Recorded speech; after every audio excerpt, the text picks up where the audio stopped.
সুখের এবং দুঃখের সাথে হাত ছাড়বো না।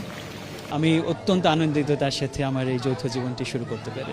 চ্যানেল আইয়ের দীপ্তি চৌধুরীর বিয়ে বয়সের ব্যবধান নাকি অন্য কিছু? বয়সের দ্বিগুণ অর্থাৎ 50 বছরের পাত্রকে বিয়ে করেছেন চ্যানেল আইয়ের আলোচিত উপস্থাপিকা দীপ্তি চৌধুরী। গত 5 জুন শুক্রবার দুপুরে রাজধানী ঢাকার বাংলা মোটরের একটি রেস্তোরাঁয় অত্যন্ত সীমিত পরিসরে দীপ্তি চৌধুরীর বিয়ে সম্পন্ন হয়। দুই পরিবারের ঘনিষ্ঠ সদস্যরা ছাড়া আর কাউকে জানানো হয়নি, মিডিয়াকে তো একেবারেই না। অনুষ্ঠান ছিল সম্পূর্ণ ঘরোয়া, কিন্তু সন্ধ্যার পর থেকে বিভিন্ন গণমাধ্যম ফটোকার্ড আকারে খবরটি প্রকাশ করতে শুরু করে। আর এরপর যেটা হলো সেটা অনুমান করা কঠিন ছিল না। খবরটি মুহূর্তেই ভাইরাল। রাত 9টার দিকে দীপ্তি নিজেই তার ফেসবুকে বিয়ের ছবি পোস্ট করেন। আর এই ছবিগুলোই সোশ্যাল মিডিয়ায় তুমুল আলোচনা, বিতর্ক এবং মিমের ঝড় তুলে দেয়। কিন্তু ছবির আগে পাত্রের পরিচয় জানা দরকার, কারণ সেখানেই এই ঘটনার আসল টুইস্ট।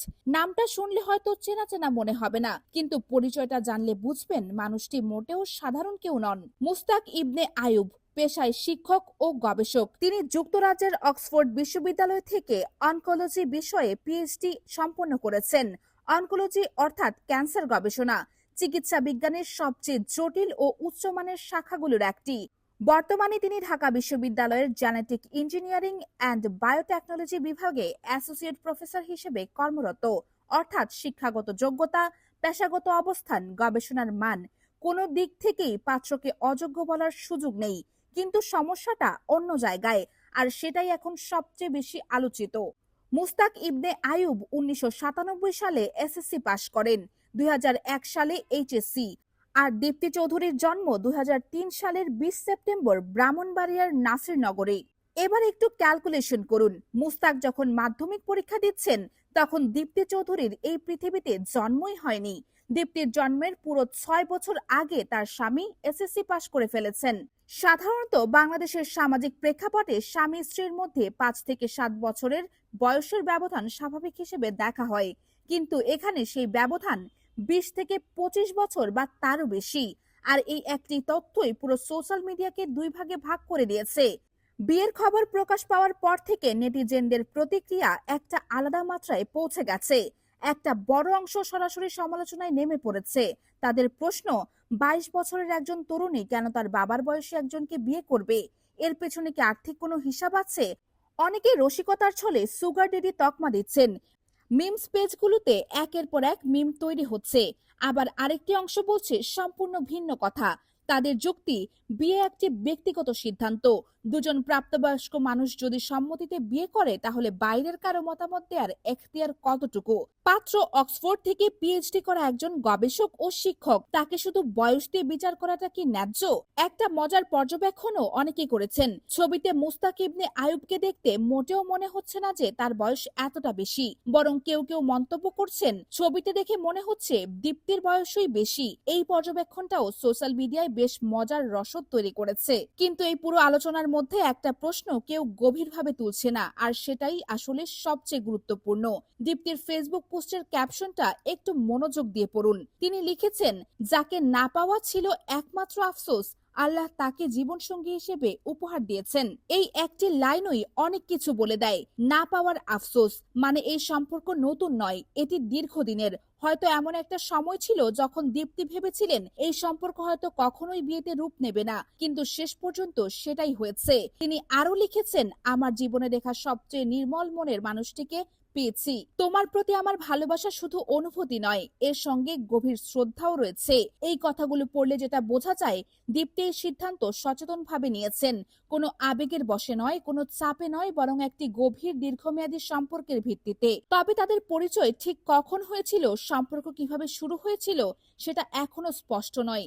দীপ্তি বা মুস্তাক কেউই এ বিষয়ে কিছুই বলেননি। আর এই নীরবতাটাই আসলে আরো বেশি কৌতূহল তৈরি করেছে। এই প্রশ্নটাও অনেকে তুলেছেন, একজন জনপ্রিয় টেলিভিশন উপস্থাপিকা যাকে লাখ লাখ মানুষ চেনে, তার বিয়ে এত নিভৃতে, এত সীমিত পরিসরে কেন? একটা সম্ভাবনা হচ্ছে তারা জানতেন বয়সের ব্যবধান নিয়ে সমালোচনা হবেন, তাই ইচ্ছাকৃতভাবেই গণমাধ্যমকে দূরে রেখেছেন। আরেকটা সম্ভাবনা, এটা হয়তো তাদের ব্যক্তিগত পছন্দ। অনেকেই বড় আয়োজনের বদলে ছোট অন্তরঙ্গ অনুষ্ঠান পছন্দ করেন। পরিবারের ঘনিষ্ঠ একজন জানিয়েছেন, এটি ছিল মূল বিবাহোত্তর সংবর্ধনা পরে আনুষ্ঠানিকভাবে হবে। অর্থাৎ পুরো গল্পটা এখনো শেষ হয়নি। সামনে আরো কিছু আসতে পারে। এই বিয়ে নিয়ে এত আলোচনা হচ্ছে কারণ দীপ্তি চৌধুরী সাধারণ কোনো মিডিয়া ব্যক্তিত্ব নন। তার একটি আলাদা পরিচয় আছে যেটা বাংলাদেশের সাম্প্রতিক ইতিহাসের সাথে জড়িত। 2024 সালের জুলাই ছাত্র জনতার আন্দোলনের উত্তাল সময়ে চ্যানেল আই এর টু দ্য পয়েন্ট টক শোতে দীপ্তি উপস্থাপনা করেছিলেন। আমন্ত্রিত অতিথি ছিলেন সাবেক বিচারপতি AHM শামসুদ্দিন চৌধুরী মানিক। সরাসরি সম্প্রচারে বিচারপতি মানিক দীপ্তিকে রাজাকারের বাচ্চা বলে আক্রমণ করেন। সেই মুহূর্তে দীপ্তি ভেঙে পড়েননি। তিনি সরাসরি দৃঢ়ভাবে নিজেকে মুক্তিযোদ্ধা পরিবারের সন্তান হিসেবে পরিচয় দেন এবং সেই অশোভন মন্তব্যের প্রতিবাদ করেন। সেই একটি মুহূর্তের ভিডিও ভাইরাল হয়ে যায়। দীপ্তির সাহসী প্রতিবাদ লাখ লাখ মানুষের হৃদয় ছুঁয়ে যায়। বিচারপতি মানিক ব্যাপকভাবে নিন্দিত হন আর দীপ্তি রাতারাতি পরিচিত হয়ে ওঠেন কোটি বাংলাদেশের কাছে। আর ঠিক এই কারণেই দীপ্তির ব্যক্তিগত জীবনের যে কোনো সিদ্ধান্ত নিয়ে মানুষের আগ্রহ স্বাভাবিকের চেয়ে অনেক বেশি। এর আগেও দীপ্তি তার মেধা দিয়ে নিজেকে প্রমাণ করেছেন। কবিতা আবৃত্তিতে টানা 8 বার জেলা চ্যাম্পিয়ন, 3 বার বিভাগীয় চ্যাম্পিয়ন, বিতর্ক প্রতিযোগিতায় বিভাগীয় চ্যাম্পিয়ন, 2018 সালের মেধা অন্বেষণ চট্টগ্রাম বিভাগে চ্যাম্পিয়ন, পরপর 2 বছর ব্রাহ্মণবাড়িয়া জেলার শ্রেষ্ঠ শিক্ষার্থী নির্বাচিত। অর্থাৎ দীপ্তি নিজেও অত্যন্ত মেধাবী ও যোগ্য মানুষ। কিন্তু এখন প্রশ্ন তুলছেন অনেকে, এত মেধা এত সম্ভাবনা থাকতে কেন তিনি নিজের থেকে দ্বিগুণেরও বেশি বয়সের একজনকে জীবন সঙ্গী হিসেবে বেছে নিলেন? এত আলোচনা, এত সমালোচনা, এত মিম, কিন্তু দীপ্তি চৌধুরী একটি শব্দ বলেননি এসবের জবাবে। কোনো পাল্টা পোস্ট নেই, কোনো ব্যাখ্যা নেই, কোনো রাগ নেই, শুধু একটি পোস্ট, বিয়ের ছবি আর দোয়া চাওয়া। এই নীরবতা দুভাবে দেখা যায়। একদিক থেকে এটা পরিপক্কতার লক্ষণ। তিনি জানেন যে জবাব দিলে আলোচনা আরো বাড়বে, তাই চুপ থাকাটাই সবচেয়ে বুদ্ধিমানের কাজ। অন্যদিক থেকে এই নীরবতা মানুষের কাছে কৌতূহল আরো বাড়াচ্ছে। যত কম বলছেন মানুষ তত বেশি জানতে চাইছে।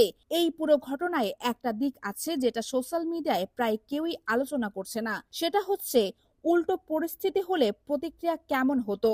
ধরুন 45-50 বছরের একজন পুরুষ সেলিব্রিটি যদি 22 বছরের কোনো তরুণীকে বিয়ে করতেন, তাহলে কি একই মাত্রার সমালোচনা হতো? বাংলাদেশ সহ দক্ষিণ এশিয়ায় এই ধরনের বিয়ে আসলেই অহরহ ঘটে। বিশেষ করে ধনী বা প্রভাবশালী পুরুষদের ক্ষেত্রে বয়সের ব্যবধান নিয়ে সমাজ সাধারণত চুপ থাকে। কিন্তু এখানে যেহেতু সিদ্ধান্তটি নিয়েছেন একজন নারী, একজন তরুণী, তাই প্রতিক্রিয়াটা এত তীব্র। এই পর্যবেক্ষণটা আমাদের সামাজিক দৃষ্টিভঙ্গির একটা গুরুত্বপূর্ণ আয়না। আরেকটি বিষয় লক্ষণীয়, এই বিয়ে দুই পরিবারের সম্মতিতে হয়েছে। দীপ্তির পরিবার এবং মুস্তাকের পরিবার দুই পক্ষই উপস্থিত ছিলেন। এটা গুরুত্বপূর্ণ কারণ এটা বলে দিচ্ছে যে এটা কোনো পলাতক বিয়ে নয়, কোনো গোপন সম্পর্কের আকস্মিক পরিণতি নয়। পরিবারগুলো জেনে শুনে বুঝে শুনে সম্মতি দিয়েছে।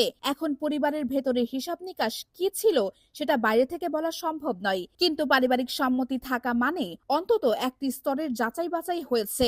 দীপ্তি চৌধুরী বর্তমানে চ্যানেল আই এর একাধিক অনুষ্ঠান উপস্থাপনা করছেন। টু দ্য পয়েন্ট এবং স্ট্রেট কাট দুটোই তার নিয়মিত প্ল্যাটফর্ম। বিয়ের পর তার পেশাগত জীবনে কোনো পরিবর্তন আসবে কিনা সেটা এখনো স্পষ্ট নয়। তবে একটা বিষয় নিশ্চিত, এই বিয়ে দীপ্তিকে আরো বেশি আলোচনায় এনেছে। তার চ্যানেলের ভিউয়ারশিপ, তার ব্যক্তিগত সোশ্যাল মিডিয়া ফলোইং সবকিছুতেই এর প্রভাব পড়বে। সামনে মূল বিবাহোত্তর সংবর্ধনা হবে বলে জানা গেছে। সেই অনুষ্ঠানে কারা আসবেন, কিভাবে আয়োজন হবে সেটাও আলোচনার বিষয় হতে পারে।